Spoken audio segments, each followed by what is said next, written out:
Galing po dun sa baba, yung naiipon doon galing sa bukal, pinupush ng pump natin papunta dito sa tank na to.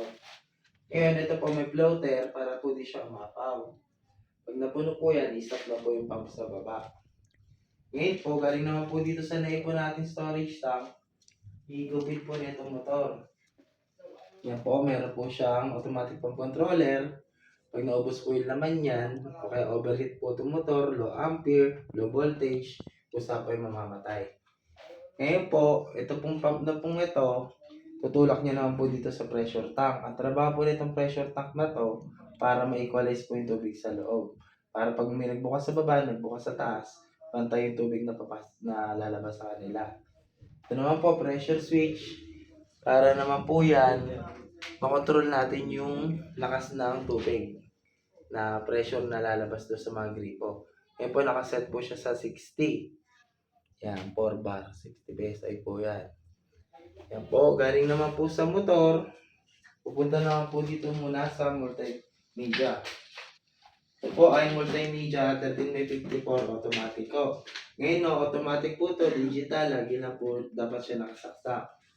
Nakaset na po dito yung oras natin ngayon. Nakaset po kung anong oras siya magbabackwash at anong araw siya magbabackwash. Ngayon po, 2 days na lang magbabackwash siya. Yan, dyan. Kita dyan. Ito po yung oras ngayon, 4:36. Yun po, ang trabaho naman po ng multimedia, para po sa taste, color, odor ng tubig. Siya po yung nagtatanggal noon. Pagkatapos niya po dyan, papasok naman po sa water softener. Para po naman yung hard water, maging soft water po siya. O tinatawag po ito na iba na water conditioner. Ito po, para matanggal naman po yung mga minerals ng tubig, yung mga puti-puti, yung nagbibuild sa mga lababo, sa mga salamin, puti-puti, hardness po yung tubig. Ngayon po, ito po, fully automatic na po siya. Ang kailangan nyo lang pong gawin, maglagay po dito ng 2 tabong asin. Every 15 and 30 ng buwan. Yan, nalagay nyo lang po dyan yung asin. 2 tabo lang po. Kung saan na lang po yung maglalagay dyan ng tubig. Ngayon po, pagkatapos po dito, dada po siya sa 20 micron. Palit po yun ng palit. 10 micron, 5 micron, and 1 micron. So, doon po, kung ano man po yung mga hindi pa nila na-filter na itong dalawang malaki, sila naman po yung mag-filter. Yung 4 na to. Bago po, dadaan po siya sa UV light. Ito po, fully automatic din po, pati UV light. Sample po, may nagbukas ng gripo doon, tsaka na siya bubukas. Sample nga, magbukas ka doon ng tubig. Sa labas. Tsaka lang po siya umaandar. Ngayon po, pag napatay kayo ng tubig, close mo din. Yan. Isa rin po yan, mamamatay. Yan. Full automatic po lahat ng buong system po natin dito. Ang tanging gagawin nyo na lang po, maglagay po dito ng 2 tabong asin every 15 at 30 of the month. Ngayon po, ito naman po, every 3 months po ito pinapalitan. Sa pagpapalit po nito, kailangan nyo po ng calendar. Pause mo muna. So, sa pagpapalit naman po ng filter, yung filter po natin may specification po. May 20 micron. Dito po yung makikita 20, 10, 5, 1. So, every 3 months po ang palitan natin. So, sa pagpapalit po, kailangan lang po natin patayin ito. Itong bulb na to. Kasi ilagay ito ko yun. Yan. So, pagkapatay po natin, release po tayo ng pressure dito sa may gripo. Kaya po tayo nag-release ng pressure para po madali siyang buksan. Tapos gamit po tayo ng spanner. Ito po yung pambukas. Papasok lang po natin. Tapos sasalat lang po natin sa groove dito. Sa pagbukas po, pakaliwa po yung pihit. Same lang po siya sa lahat. Sa pagtanggal po. So sa pagtanggal po, alalay sa ilalim. Pakaliwa yung pihit. Yan o. Ito po may existing na filter. Sample. Tatlong buwan na ba ito, kuya? Kuya. Tatlong buwan na, no? Tatlong buwan na rin. Ano? Sige na. So sa filter po natin, mapapansin po natin, kabilaan po yung butas. Kahit magkabaliktad man po, okay lang po siya. Tapos sa pagkabit po, may pinaka-guide po siya sa ilalim, sa pinakadulo. Hindi makita. Yun. Yan. Yan. Ito po. Yan. Doon po natin ipapasok yung filter natin. Yan. Pag napasok na po, ito naman po yung sa taas. Hanggang dyan lang po siya. Yan. Tapos sa pagkabit po, pakanan naman po yung pihit. Yan. Tapos hand tight po. Sa paghigpit po, yung tipong maglalak po ng konti lang. Yan, okay na po yun. Same lang po siya dito. So after po natin mapalitan lahat yan, yung open na po natin to, itong valve na to. Pagka open po, remain lang po natin nakabukas to. Tapos antayin po natin continuous yung flow. Pag okay na po, pwede na natin patayin. Yan, ganun lang po siya. Okay na po. Ngayon naman po, yung tuturo po yung pagpapalit ng filter ng ating pang-inumin purifier po. Ayan ho. Ito po yung machine natin. Ito po yung filter niya. Nasa loob. So sa pagpapalit po, kailangan lang po natin patayin yung angle valve. Yung pinaka valve po ng ano natin source. Dito sa ilalim. Ayan, pihit lang po pakanan pag ganun po. So pagka-close po natin nun, pwede na po natin palitan ng filter. Gamit po ulit tayo ng spanner. So may existing filter na po to. Sample yan po. Okay sir. Okay. So sa pagtanggal po, ganun, same lang po siya sa labas po.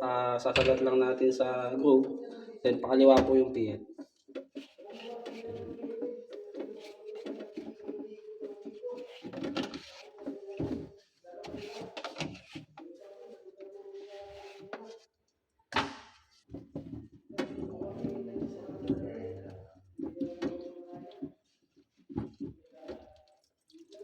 Ayun yung tubig.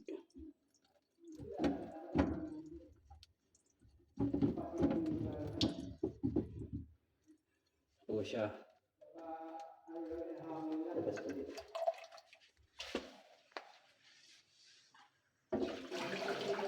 Ito po siya. Ganon din po siya. Kabilaan yung butas. Kahit magkabaliktad po, same lang po. Tapos may guide po siya sa ilalim. Every 6 months naman po ang palitan na ito. So kung ano naman po yung nasa loob ng ano natin, ng filter housing natin, yun din po yung kakabit nyo. Sa pagkabit po, ganyan lang po siya. Sa pagkabit naman po, paanan naman po yung pihit.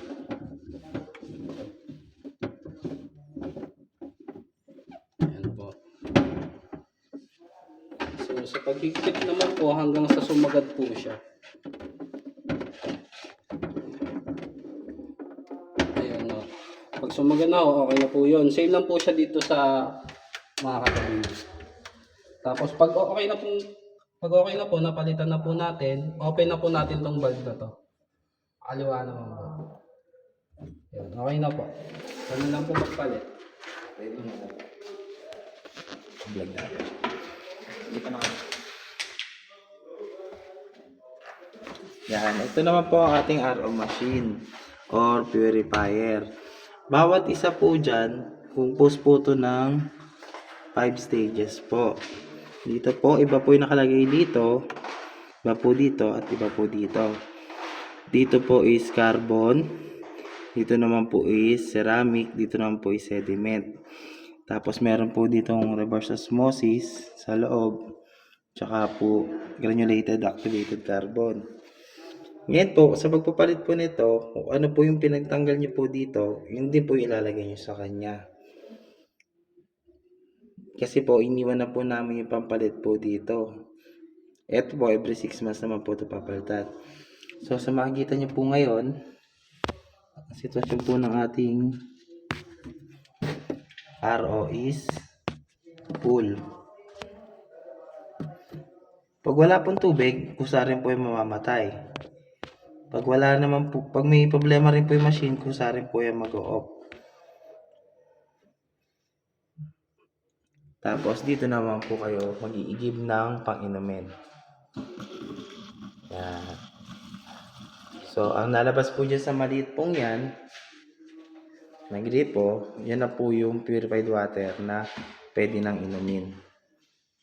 Ngayon naman po, ang the best way po na pag-iigib po nito is kung ano lang po yung kaya nyo i-consume, yun lang po yung iigib nyo. Para po lagi pong fresh yung tubig nyo na napipiltered. Kasi po, paglabas po yan dyan, patay na po yung mga bakterya at purified na po talaga siya. Ngayon po, due time po kasi na, halimbawa, nag-ipon kayo ng madami, tapos nakil na po yung bakterya, due time po kasi nabubuhay po siya ulit.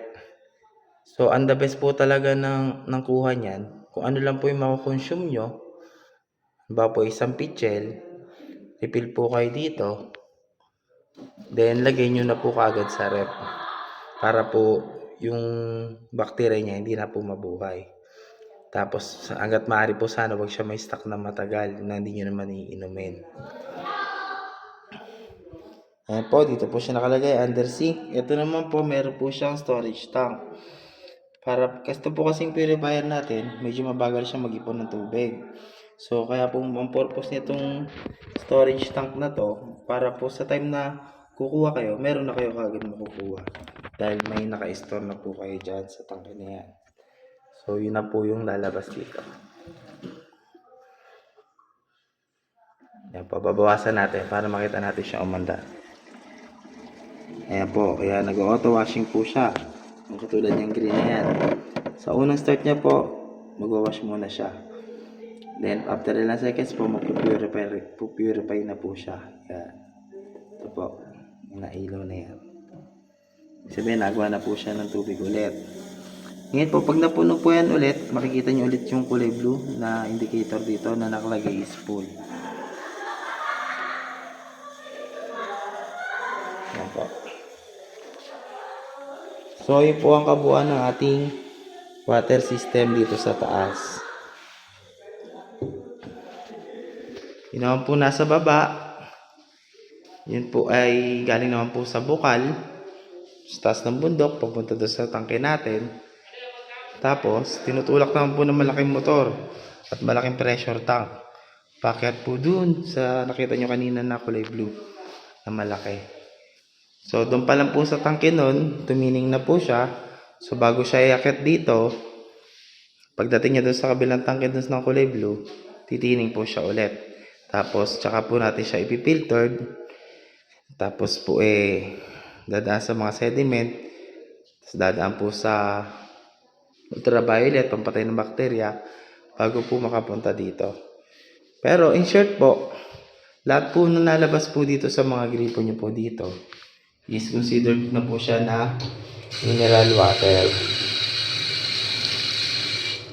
Kasi po dumaan na po siya sa multimedia, softener, four stages na sediment, at ultraviolet. So habang nagtutubrush po kayo, safe na po yung tubig nyo. Makainuman kayo ng konti o nauuhaw kayo, pwede rin kayo kumuha dito. Pero ito po ang pang-inumin talaga. Yung purified na. Purified po meaning pure water, wala na po siya kahit anong minerals. Tanggal na po siya lahat. Yan, dyan po sa maliit na yan.